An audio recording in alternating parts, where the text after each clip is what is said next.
Чечевичный суп дайындау үшін ең алдымен етімізді пісіріп аламыз. Дәл осыған 1 штук сәбіз, картопты салып пісіріп аламыз. Тұзын өздеріңіз дәміне қарай салыңыздар. Кейін қызған табаға майды құйып, сәбізімізді, піскен сәбізді, пиязды, сыртқы қабығын алып тастаған помидорымызды салып қуырып аламыз. Дәл осыған піскен картопты араластырып жібереміз.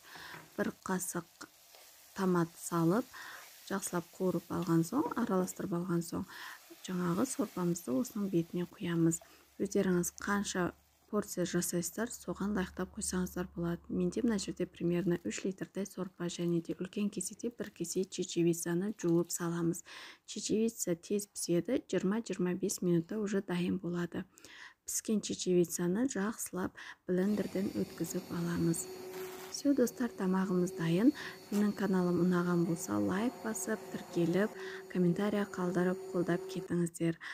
Ары қарай тамағымызды құйып, жаңағындай бетіне піскен етімізді салып, сухарик болса, сухарикпен де күшті болады, және кез келген зеленмен бетін әзімдеуге болады.